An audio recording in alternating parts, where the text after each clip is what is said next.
ونصلي ونسلم على حبيبه الكريم أما بعد فأعوذ بالله من الشيطان الرجيم بسم الله الرحمن الرحيم يا أيها الذين آمنوا كتب عليكم الصيام صدق الله مولانا العلي العظيم حاضرین کرام السلام علیکم ورحمۃ اللہ وبرکاتہ۔ قرآن مجید والفرقان الحمید کی جس مقدس آیت کریمہ کے حصے کی تلاوت کا شرف حاصل کیا، اس کی روشنی میں کچھ عرض کرنے اور سننے کی سعادتیں حاصل کرنے سے قبل عشق و محبت میں ڈوب کر آقا کائنات رحمت عالم نور مجسم شفیع رؤوف الرحیم حاضر و ناظر نبی محمد رسول اللہ صلی اللہ تعالی علیہ وسلم کی بارگاہ ناز میں درود مقدس کا نذرانِ محبت پیش کریں۔ صلی اللہ علی النبی الأمی وآلہ صلی اللہ تعالی علیہ وسلم صلاة و سلاما علیک یا رسول اللہ صلی اللہ علی النبی الأمی وآلہ صلی اللہ تعالی علیہ وسلم صلاة و سلاما علیک یا رسول اللہ صلی اللہ علی النبی الأمی وآلہ صلی اللہ تعالی علیہ وسلم صلاة و سلاما علیک یا رسول اللہ قد ضاقت حیلتی انت وسیلتی ادرکنی سریعا سریعا فی قضاء حاجتی یا قاضی الحاجات۔ سب سے پہلے مسجد میں حرم میں اور باہر بیٹھنے جو بیٹھے ہوئے ہیں ان سے یہ گزارش ہے کہ اپنی اپنی صفوں میں صحیح طریقے سے بیٹھ جائیں، جگہیں جو خالی ہیں اسے پر کر لیں تاکہ پیچھے والوں کو آگے آنے کی جگہ مل سکے۔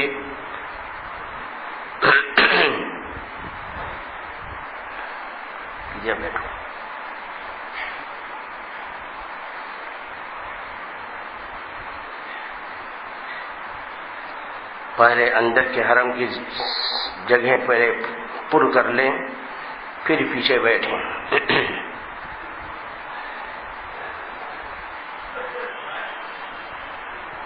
باہر والے سن رہے ہیں ان سے بھی میں کہہ رہا ہوں صفوں میں جگہ خالی ہیں، بر آرام سے آپ لوگ بیٹھے ہیں، دوسروں کا خیال کریں۔ گلیوں میں آج بارش کے سبب جو حضرات نماز پڑھتے ہیں وہ اس سے محروم رہیں گے، اس لیے آپ انہیں آنے کا اندر موقع دیں۔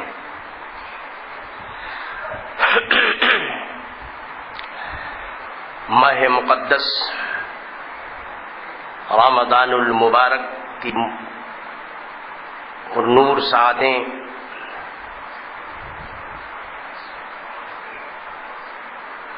ماہ مقدس کا ایک پہلا عشرہ اپنی ساری رحمتیں عالم اسلام میں بکھیرتا ہوا رخصت ہو رہا ہے۔ خوش نصیب ہیں وہ لوگ جنہوں نے اس مقدس عشرے کو پا کر اس کی رحمتوں میں نہا کر اپنے ظاہر و باطن کو سنوارا اور اپنی عقبہ اور اپنی آخرت کو سنوارا۔ رب کی رضا کے لیے ماہ مقدس کی مبارک عبادت جو اہل ایمان پر فرض ہے، روزہ اسے رکھ کر اپنے نفس کو مار کر رضائے الہ حاصل کرنے کے لیے ہر ساتھ اسی میں گزارنے کی جنہوں نے کوششیں کی، وہ مبارک مقدس ساتھ رحمت والی رخصت ہو رہی ہے، اور ماہ مقدس کا دوسرا عشرہ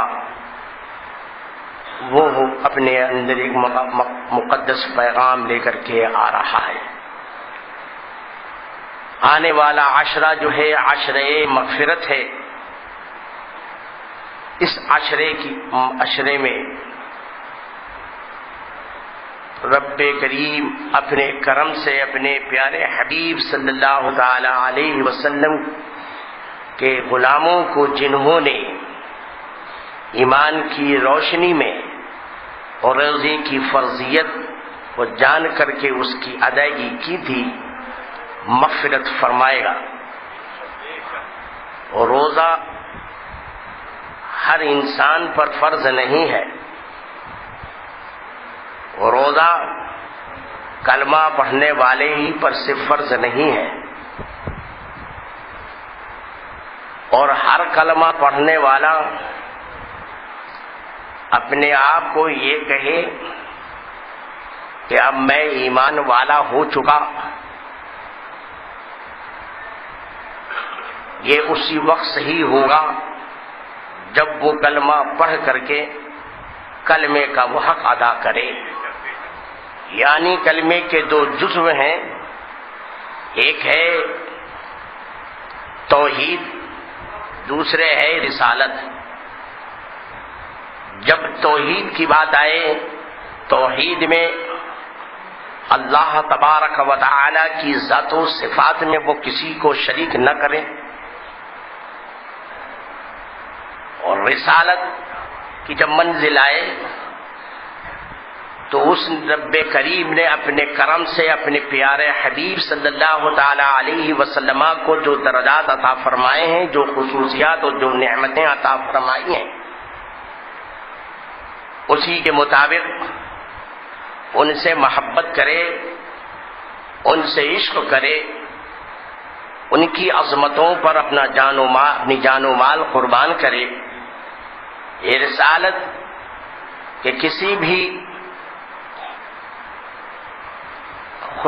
دی ہوئی خصوصیات میں سے کسی کا بھی وہ انکار کرتا ہے تو وہ 1000 بار کلمہ پڑھے مومن نہیں ہو سکتا. آپ یہ کہو گے کہ یہ کیسے کہیں کہ روزہ صرف ایمان والوں پر ہی فرض ہے. میرے پیارے دوست بزرگوں، عزیز بچوں، مدرسے میں جب گئے تھے، خواہ وہ کسی کا بھی مدرسہ ہو، کسی بھی مکتب فکر کا مدرسہ ہو، دیوبند مکتب فکر کا ہو یا بریلوی مسلک اہل سنت و جماعت اہل فکر کا ہو، جب وہ اپنے استاد کے سامنے بیٹھتا ہے اور استاد اسے دینیات جب پڑھاتا ہے، دینیات میں سب سے پہلے وہ سبق سکھاتا ہے. میرے بچوں سنو، اسلام کے 5 ارکان ہیں. پہلا ہے کلمہ، پھر ہے نماز، پھر ہے زکوٰۃ، پھر ہے روزہ، پھر ہے حج. کوئی بھی مولوی یہ نہیں بولتا کہ پہلے نماز ہے، پہلے زکوٰۃ ہے، روزہ ہے اور حج ہے. آج تک آپ نے یہ نہیں سنا ہوگا، نہ پڑھا ہوگا. کسی بچے نے کسی مدرسے میں جا کر کے کسی بھی استاد سے یہ پہلے نہیں سنا اور پڑھا کہ پہلا جو ہے نماز ہے، پھر زکوٰۃ ہے، پھر روزہ ہے، پھر حج ہے. ہر مدرس، ہر مولوی، ہر مکتبے کا پڑھانے والا اپنے طالب علم کو یہی پہلے سے بتاتا ہے کہ پہلے ہے کلمہ. آپ کا اس پر اتفاق ہے؟ بولو بھائی، ہے نا؟ پہلے ہے کلمہ. کلمہ ہے یعنی پہلے ہے ایمان. کلمے کے معنی ایمان. ایمان ہے تو اب اس کے بعد ہے نماز. ایمان نہیں نماز پڑھتا رہے، نماز نہیں اٹھک بیٹھک ہے. کلمہ نہیں، ایمان نہیں، وہ روزہ رکھا ہے، زکوٰۃ دے رہا ہے، نہ وہ روزہ ہے، بھوک ہڑتال ہے. سب سے پہلی چیز جو ہے اس کی بنیاد جو ہے، یہ ساری چیزوں کی بنیاد وہ ہے ایمان. پہلے ہے ایمان. نماز، زکوٰۃ، روزہ، حج یہ اعمال ہیں. ان 4 اعمال کا دار و مدار ایمان پر ہے. ایمان سلامت ہے تو اعمال کام آئیں گے. ایمان اگر سلامت نہیں تو اعمال کام نہیں دیں گے. ساری چیزوں سے پہلے جو ہے اصل ہے وہ ہے ایمان. اور اسی ایمان کی مقدس دعوت کو بندوں تک پہنچانے کے لیے رب کریم نے 1,24,000 کم و بیش انبیاء کرام اور ان میں چن کر کے رسولان کرام کو مبعوث فرمایا، جنہوں نے ایمان کی دولتوں سے لوگوں کو مالا مال کیا. اگر ایمان ہر آنے والے رسول نے پہلے عمل کی دعوت نہیں دی تھی، ہر آنے والا رسول سب سے پہلے کلمے کی تبلیغ کیا کرتا تھا، پہلے ایمان کی تبلیغ کیا کرتا تھا، پہلے ایمان کی لذتوں سے قریب آنے والوں کو مالا مال کر دیا کرتا تھا، اور ایمان کے بعد پھر اعمال کی دعوت دیا کرتا تھا. رسول کریم صلی اللہ تعالی علیہ وسلم نے سب سے پہلے مکے میں جبل ابو قبیس کے بلند بالا پہاڑی پر کھڑے ہو کر کے پہلے نماز کا حکم نہیں سنایا، پہلے زکوٰۃ، روزہ اور حج کا کچھ نہیں معاملہ تھا. سب سے پہلے رسول کائنات نے اعلان حق فرمایا، اور یہ اعلان فرمایا کہ لا الہ الا اللہ. سب سے پہلا یہ اعلان ہو رہا ہے. سرکار نے یہ اعلان کر کے یہ بتلا دیا کہ اصل چیز جو ہے وہ ایمان ہے. اور میرے آقا نے اس اعلان کے ساتھ سب سے پہلی چیز تو کفاران مکہ سے پوچھی تھی. اہل مکہ سے پوچھا، اے لوگو تم مجھے پہچانتے ہو؟ لوگوں نے کہا ہاں ہاں ہم آپ کو جانتے ہیں. کس طرح سے جانتے ہو؟ کہ آپ صادق الوعد الامین ہیں، آپ سچے ہیں، آپ جو وعدہ فرماتے ہیں وہ سچ ہے، آپ امین ہیں. اے لوگو جب مجھے تم صادق الوعد الامین مانتے ہو تو اب میں جو کہوں گا اسے تم مانو گے؟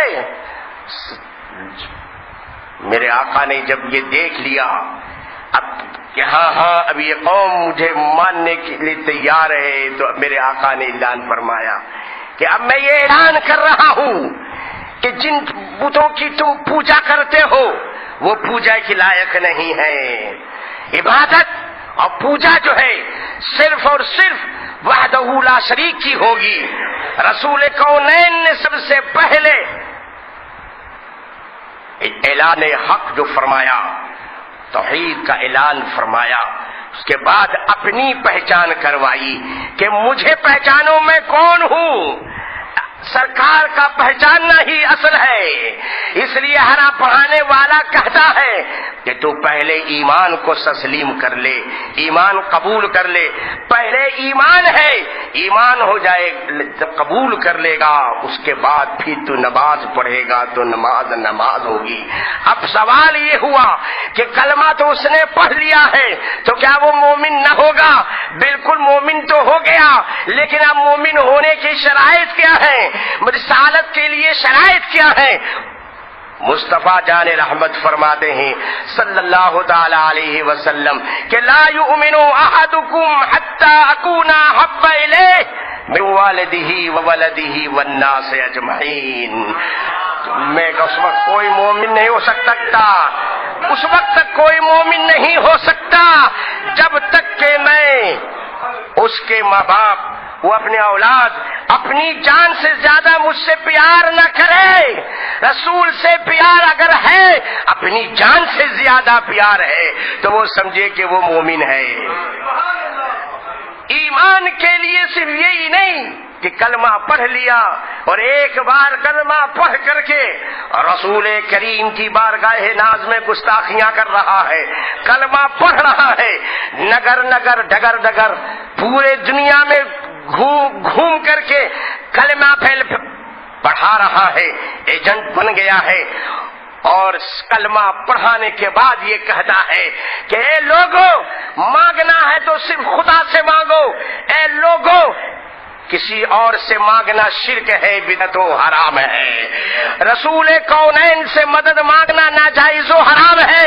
اگر یہ ایسا گندا عقیدہ کوئی دیتا ہے کروڑ بار کلمہ پڑھائے وہ مومن نہیں ہو سکتا۔ اگر رسول کا کلمہ پڑھتے ہیں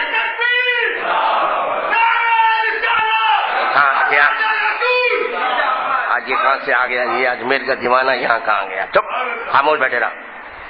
رسول کونین سے محبت یہ ایمان، اگر رسول سے محبت نہیں ہے ایمان نہیں ہے۔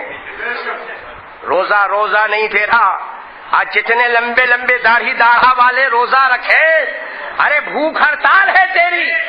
روزہ تو اہل ایمان کا ہے جس کے دل میں عشق مصطفیٰ ہے، وہ اگر عشق مصطفیٰ میں رہ کر کے اگر روزہ رکھتا ہے تو اس کا روزہ ہے، اور اسی روزے کی جزا کیا ہے؟ خدا فرماتا ہے میں اس کی جزا ہوں۔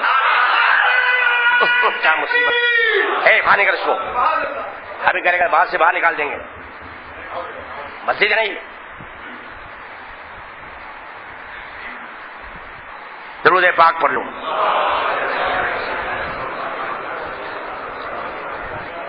اللہم صلی وسلم وبارک علیہ۔ کلمہ یہ اصل ہے، اور کلمے کی جان عشق مصطفیٰ ہے۔ میرا رب فرماتا ہے قرآن پاک میں،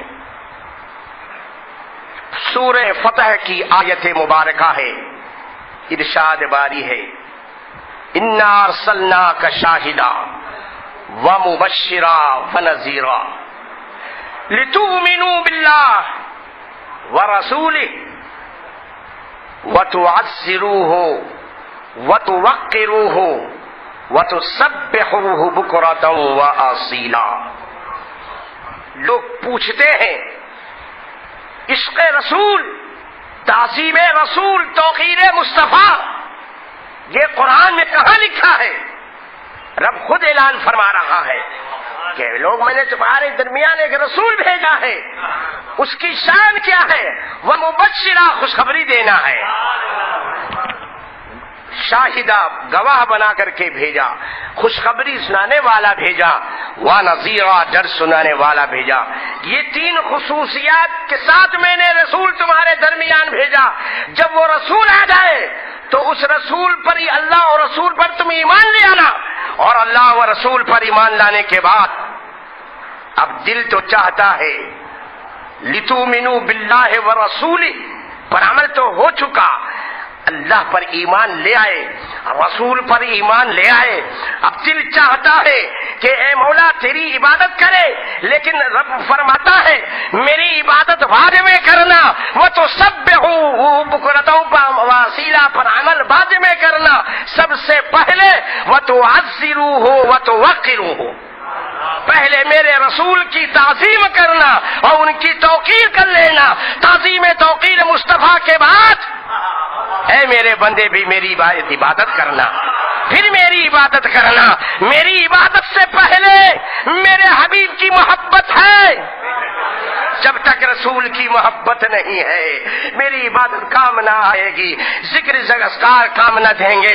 پہلے اگر تو چاہتا ہے کہ تیری عبادتیں میری بارگاہ میں قبول ہو جائیں تو اے میرے بندے میں نے تجھے حکم دیا ہے کہ لِتُؤْمِنُوا بِاللَّهِ وَرَسُولِهِ وَتُعَزِّرُوهُ وَتُوَقِّرُوهُ، ایمان کے بعد میرے رسول کی تعظیم بجا لانا، توقیر کر لینا، اس کے بعد وَتُسَبِّحُوهُ بُكْرَةً وَأَصِيلًا، صبح و شام میری پاکی بیان کرنا، میری عبادت کرنا۔ مصطفیٰ جان رحمت کی عظمت کا اندازہ تم کیا لگا لگا سکتے ہو؟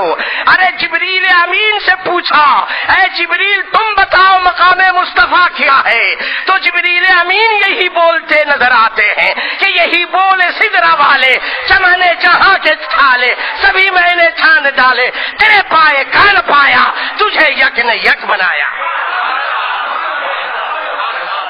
آج یہ ظالم، یہ کافر، یہ مرتدین کی جماعت پوری دنیا میں گھوم گھوم کر مسلمانوں کے ایمان کی لذتوں کو ختم کر رہی ہے، عشق مصطفیٰ کو نوجوانوں کے دلوں سے نکالنے کی تحریک چل رہی ہے۔ نماز پڑھو نماز، ارے ہم بھی کہتے ہیں نماز پڑھو، لیکن کیسی نماز پڑھو؟ ہم تو ایسی نماز پڑھے جیسے صدیق اکبر نے کہا کہ ایسی نماز پڑھو کہ سر جھکے خدا کی بارگاہ میں، دل جھکے مصطفیٰ کی بارگاہ۔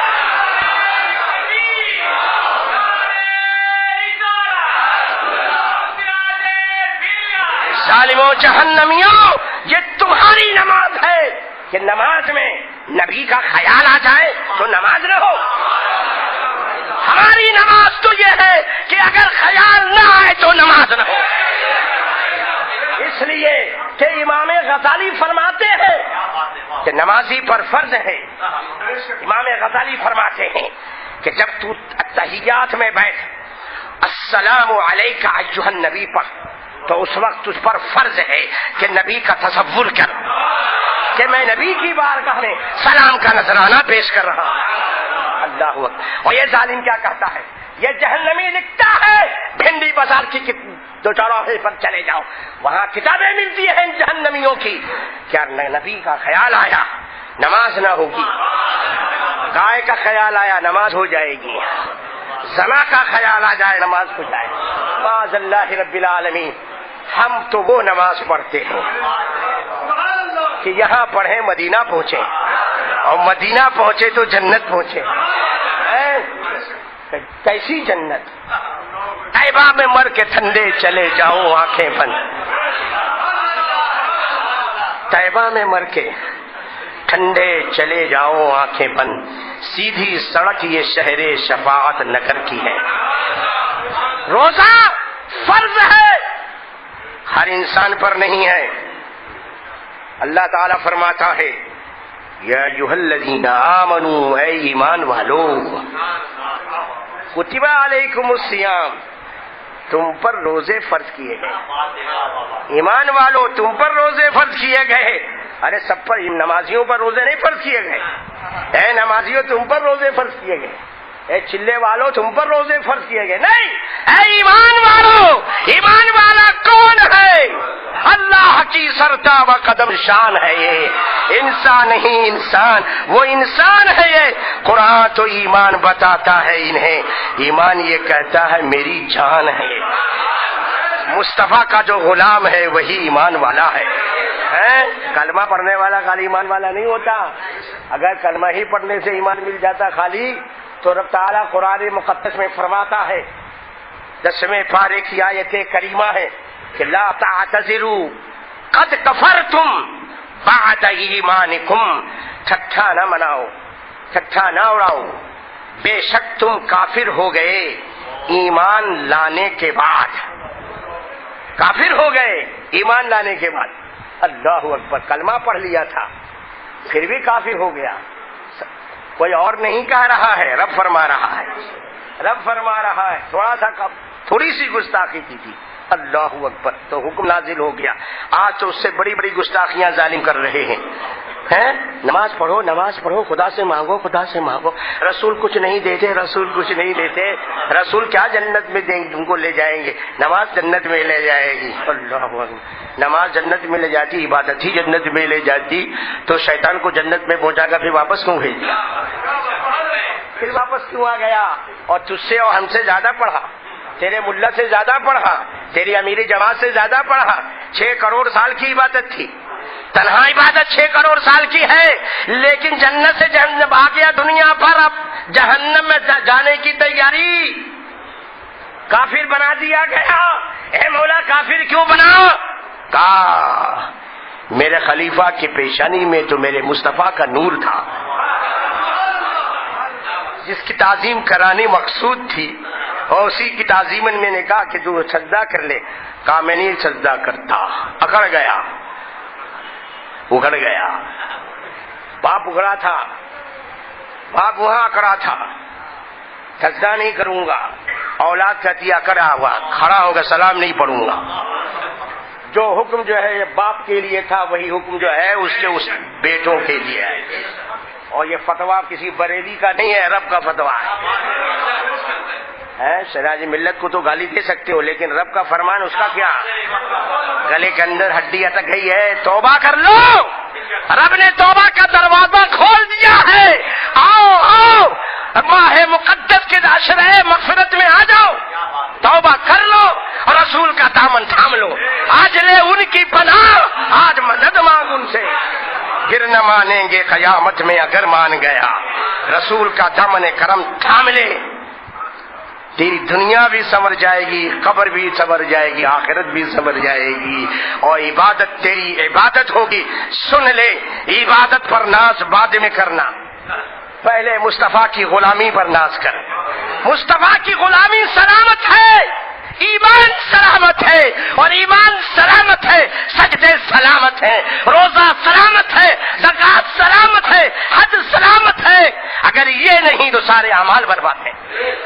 آج روح عبادت جو ہے اسے نکالنے کی فکر ہو رہی ہے، روح عبادت کو نکالا جا رہا ہے، قوم مسلم سمجھ نہیں رہی ہے۔ بس عبادت کرو، عبادت کرو، عبادت کرو، نماز پڑھو، نماز پڑھو، روزہ رکھو، روزہ رکھو، زکات دو، زکات دو، درود پڑھو، درود پڑھو، یہ ساری چیزیں اعمال ہیں۔ اس کی روح کیا ہے؟ اس روح کو تو سمجھ، روح مصطفیٰ کی بارگاہ ہے، مصطفیٰ سے محبت کر پیارے، مصطفیٰ سے تو عشق کر لے۔ اگر مصطفیٰ جامع رحمت نہ ہوتے تو ایمان نماز بھی تجھے کہاں سے ملتی؟ اگر مصطفیٰ پیارے نہ ہوتے تو روزہ کہاں سے ملتا؟ زکات کی کہاں سے ملتی؟ حج کی سعادتیں تجھے کہاں سے ملی ہیں؟ جن کے صدقے میں سب کچھ ملا، جن کے صدقے میں سب کچھ ملا ہے، انہی کو تو کہہ رہا ہے ان کو چھوڑ دے اور اس کو ادا کر۔ نہیں ہوگا، یاد رکھ، کلمہ جو ہے یہ اصل ہے، ایمان اصل ہے، ایمان ہی عبادت کی جان ہے، عبادت کی روح مصطفیٰ کی محبت ہے، عبادت کی روح عشق مصطفیٰ ہے، عبادت کی روح عظمت مصطفیٰ ہے۔ دوستو، آج نازک ترین حالات سے ہم اور آپ گزر رہے ہیں، ان حالات نے ہمیں کل بھی جیسے حالات جب آئے جھنجھوڑا تھا، اور رب نے اپنے کرم سے ایسے حالات میں اپنے دین کی حفاظت کے لیے اور اپنے محبوب کی عظمت کی حفاظت کے لیے جو ہے مصطفیٰ کی مقدس شریعت کی ہی تقدس کے لیے رب نے اپنے محبوب بندوں کو دنیا میں مبعوث فرمایا۔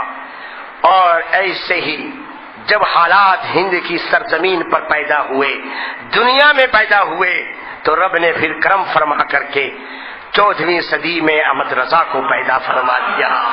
آج وہ احمد رضا عرب کی ایک عظیم نعمت عظمہ بن کر کے ہمارے پاس ہے۔ اس مقدس ذات نے جاتے جاتے جو ہمارے لیے انمول انمول تحفے چھوڑے ہیں ان پر عمل کرو، قسم خدا کی ایمان سلامت رہے گا۔ مصطفیٰ کی عظمت، مصطفیٰ کی محبت تمہارے سینے میں گھر کر جائے گی۔ اس پرفتن ماحول میں اعلیٰ حضرت کی مقدس تصانیف کو، ان کے مقدس مسلک اعلیٰ حضرت کو جو ہے اپنی زندگی کا اوڑھنا بچھونا بنا لو، انشاءاللہ تعالی تمہارا ایمان سلامت رہے گا۔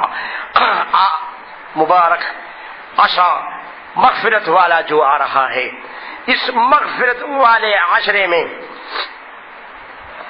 مغفرت کی بھیک، اے میرے گنہگاروں، ساتھ بندوں، تم آؤ میری بارگاہ میں، دعا کرو، میں اپنے کرم سے مغفرت کی بھیک تمہیں عطا کر دوں گا۔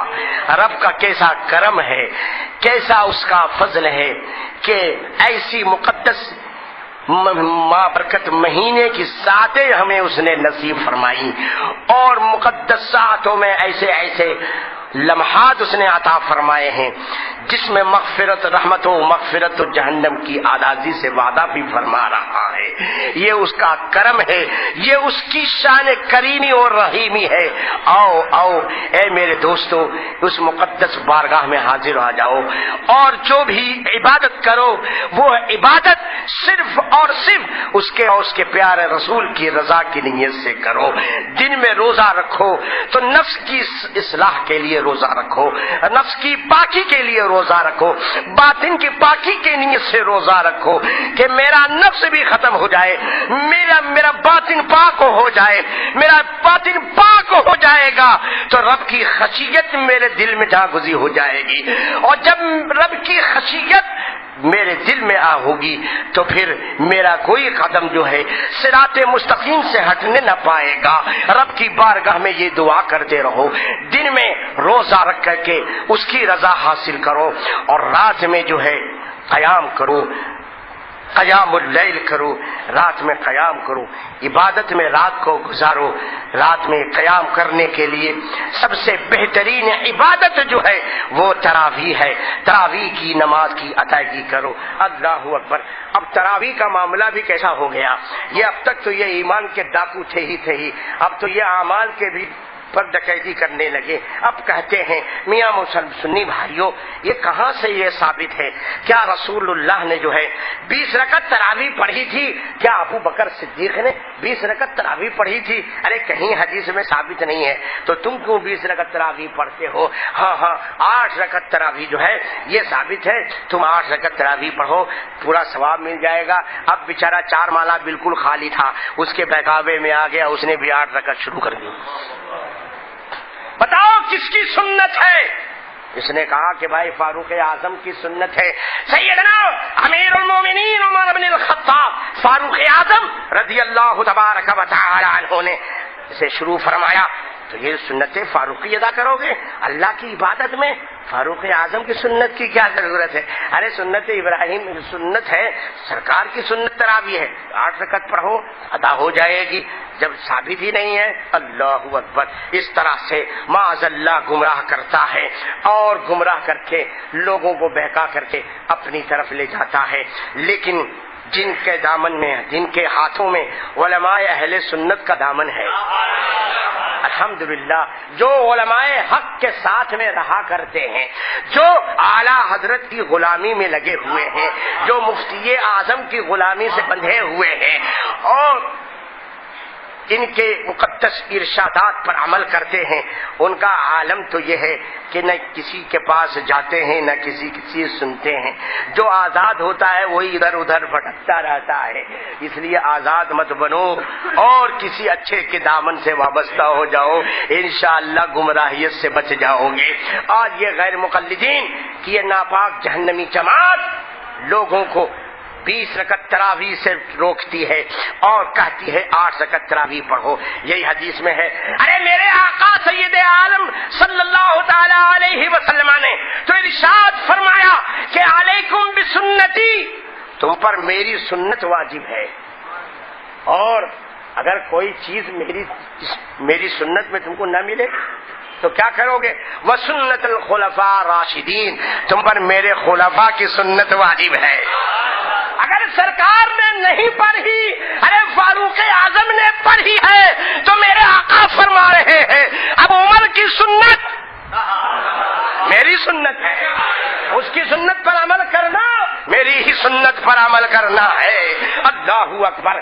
مصطفیٰ جان رحمت غیب دانبی یہ جان رہے تھے ایسا نازک دور آنے والا ہے، میرے غلاموں کو لوگ گمراہ کریں گے، اس لیے میرے غیب دانبی نے پہلے ہی ارشاد فرما دیا کہ وہ سنت الخلفاء الراشدین، تم پر میرے خلفاء راشدین کی سنت بھی واجب ہے۔ اب اگر 20 رکعت سرکار سے نہیں، فاروق اعظم سے تو ثابت ہے، سرکار فاروق اعظم کی سنت ہے، تب ہم پر واجب ہے کہ اس سنت پر عمل کریں۔ تو جو لوگ اب تک 8 رکعت کے چکر میں بھاگ رہے تھے، توبہ کر لیں اور 20 رکعت تراویح نماز ادا کریں، یہ قیام اللیل کی بہت بہترین عبادت ہے. رات کو عبادت میں گزارا کیسے جائے؟ اس طرح سے گزارا جائے. قیام اللیل کے بعد اگر اللہ تعالیٰ تمہیں توفیق دے تو اپنی ضروریات سے فارغ ہو کر پھر اپنے گھر میں ذکر اذکار کرتے رہو، درود کی کثرت کرو، استغفار کی کثرت کرو، قرآن کی تلاوت کرو. اور اگر نہیں ہو سکتا تو سو جاؤ، سحر میں اٹھ جاؤ. مومن کا سونا بھی عبادت ہے. اگر سنت رسول کی نیت سے سوئے، انداز سے سوئے، تو مومن کا سونا سونا نہیں ہوتا، وہ عبادت میں شمار کیا جاتا ہے. اور پھر جب وہ سحر کے لیے اٹھے گا اور دسترخوان پر بیٹھے گا تو میرے آقا فرماتے ہیں جب سحر کا وقت آتا ہے لوگ جب سحری کرتے ہیں، فرشتے اس گھر میں داخل ہوتے ہیں اور سحری کرنے والوں کو سلام کرتے ہیں. سبحان اللہ سبحان اللہ، کیسی رحمت ہے، کیسی برکت ہے. میرے دوستوں بزرگوں، تمہارا سونا بھی عبادت ہے. لیکن لوگ کہتے ہیں، ہمارا نوجوان کہتا ہے ارے رمضان کی رات ہے، جاگنے کی رات ہے نا، جاگنے کی رات ہے. اور جاگنے کی رات میں کیسے کیسے خرافات، معاذ اللہ رب العالمین. کوئی تو رات بھر ٹک ٹاک کھیلتا ہے، کوئی رات بھر کیرم کھیلتا ہے، کوئی رات بھر تاش کھیلتا ہے. یہ سب حرام ہے. رمضان کی راتیں اس لیے تھوڑی آتی ہیں کہ تم ان حرام کاریوں میں راتوں کو گزارو. اگر کچھ نہیں کر سکتے، ارے گھر جا کے سو جا، ارے تیرا سونا بھی عبادت میں شمار کیا جائے گا. حرام میں کر رہا.